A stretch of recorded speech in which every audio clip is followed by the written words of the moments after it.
I never intended to take off my wedding ring.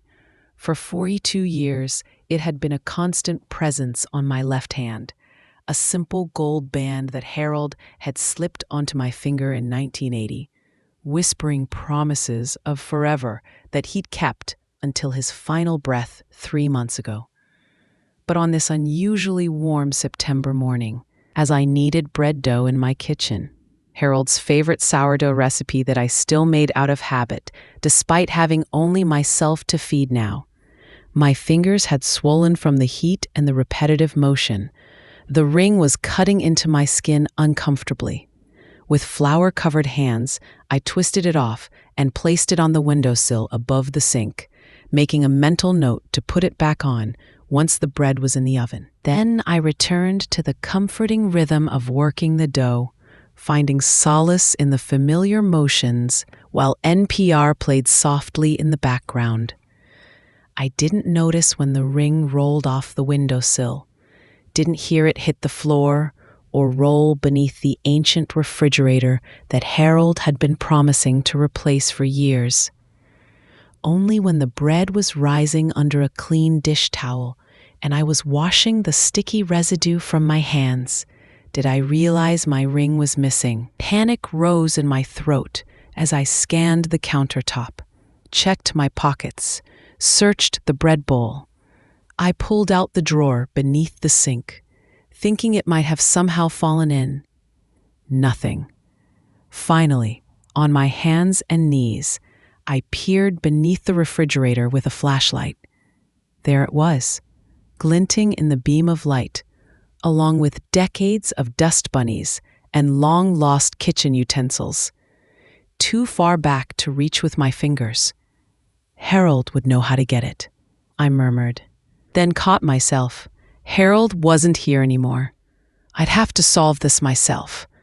After several failed attempts with a yardstick and a bent clothes hanger, I realized I needed to move the refrigerator. Bracing myself against the counter, I pushed. The appliance shifted just enough for me to see that my ring wasn't alone under there. Next to it lay another ring, a woman's ring, diamond solitaire, delicate band. Not my ring. I'd never owned a diamond ring. Harold had proposed with a garnet, my birthstone. Because diamonds were a racket, he'd said, with that practical farmer's sensibility I'd loved about him. We'd chosen simple matching gold bands for our wedding. So whose diamond ring was hiding beneath our refrigerator, and how long had it been there? With renewed determination, I pushed the refrigerator farther away from the wall. Now I could reach both rings. I retrieved my gold band first, reflexively slipping it back onto my finger despite my still swollen knuckles. Then, more cautiously, I picked up the diamond ring. It was beautiful, a round, brilliant cut, maybe 3/4 of a carat, set in white gold or platinum. The style seemed vintage, perhaps from the 1950s. Inside the band was an inscription, tiny letters that I had to squint to read. Forever yours, J. J. The initial hit me like a physical blow. Julia, Harold's high school sweetheart. The woman he'd been engaged to before he met me at a friend's barbecue in the summer of 1979. The woman who had broken his heart by running off with her drama professor 2 weeks before their wedding date. Or at least that was the story Harold had told me. The story I believed for 42 years. I sat heavily on a kitchen chair, the diamond ring pinched between my thumb and forefinger, as if it might burn me. Why would Julia's engagement ring be under our refrigerator? Had Harold kept it all these years? And if so, why? With trembling hands, I placed the ring on the kitchen table and went to finish my bread.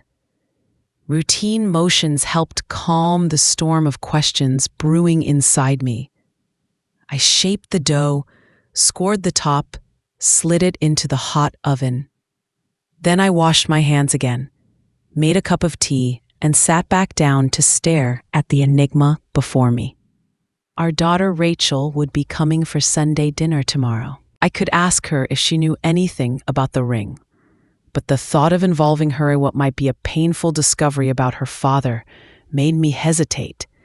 Rachel had adored Harold, had been devastated by his death from the heart attack that had taken him so suddenly.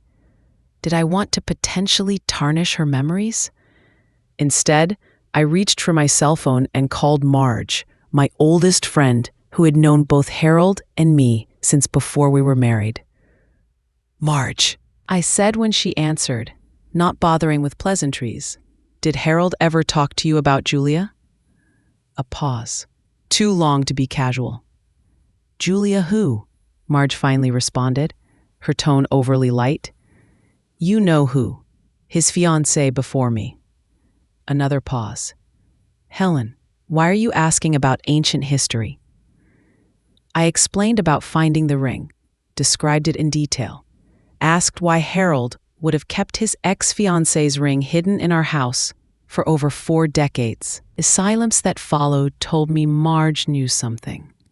After 46 years of friendship, I could read her hesitations like a book. "Marge, please, whatever it is, I need to know." A sigh traveled across the phone line. "I promised Harold I'd never tell you." My stomach clenched. "Harold's gone, Marge, and I just found another woman's engagement ring in my kitchen. I think that releases you from any promises." "It's not what you're thinking," Marge said quickly. "Harold adored you, never looked at another woman." "Then explain the ring." Marge took a deep breath. "There was no Julia, Helen. Not the way he described her to you." "What do you mean?" "There was a Julia. They did date in high school, but they broke up after graduation when she went to college on the East Coast. They weren't engaged. Harold made her up, or at least made up the engagement and the dramatic ending after your 3rd date." I sat in stunned silence, trying to process this information. "But why would he invent a fiancé?" "Because of the ring," Marge said softly. "The diamond ring was his grandmother's. His mother gave it to him when he turned 21, expecting him to use it for his future wife. But Harold thought diamonds were a racket." I finished, remembering his words when he'd given me the garnet instead. "He was afraid you'd be disappointed if he proposed without a diamond. So he invented a story about an ex-fiancé who'd broken his heart, making it seem like using his grandmother's ring would be too painful. He bought you the garnet instead. But why keep the diamond ring at all? Why not return it to his mother?" "His mother passed away just before your wedding, remember? I suppose he just kept it, intending to give it to Rachel someday, perhaps." The timer for the bread beeped, making me jump. I got up to remove the golden loaf from the oven. Phone still pressed to my ear, mind reeling. So for 42 years, he maintained this fiction about a woman who broke his heart. Every anniversary when we joked about how her running off was the best thing that ever happened to him, that was all based on a lie? "Not a lie," Marge corrected gently. "A story he created because he was young and insecure and afraid you deserved better than what he could offer. The love was real, Helen. Everything else between you was real." After hanging up with Marge, I sat at the kitchen table again, the diamond ring and my cooling loaf of bread in front of me. Outside, the September sun was setting, casting long shadows across the farm fields Harold and I had worked together for 4 decades. I turned the diamond ring over in my fingers, seeing it now not as a symbol of betrayal, but as evidence of Harold's youthful insecurity. His fear that I wouldn't think he was enough. The absurd, endearing lengths he'd gone to in creating an elaborate backstory, rather than simply telling me he had his grandmother's ring, but wanted to give me something uniquely mine. Would I have preferred the diamond back then? Maybe. Probably. I'd been 23, traditional in many ways despite my hippie phase in college. But I'd loved the garnet too, had worn it proudly until pregnancy swelled my fingers 10 years into our marriage, after which it sat in my jewelry box. And what would I have thought about the story if I'd known the truth?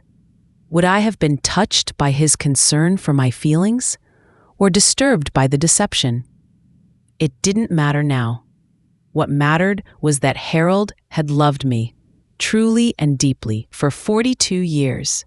He'd been a devoted husband, a wonderful father to Rachel, my partner in everything from birthing calves to battling cancer when I was diagnosed at 58. One white lie at the beginning of our relationship, maintained out of habit or perhaps embarrassment, didn't change the life we'd built together. I sliced the still warm bread, its familiar sourdough scent filling the kitchen. Tomorrow, Rachel would come for dinner. I would show her the ring, tell her the story Marge had shared, and we would laugh together at Harold's youthful foolishness.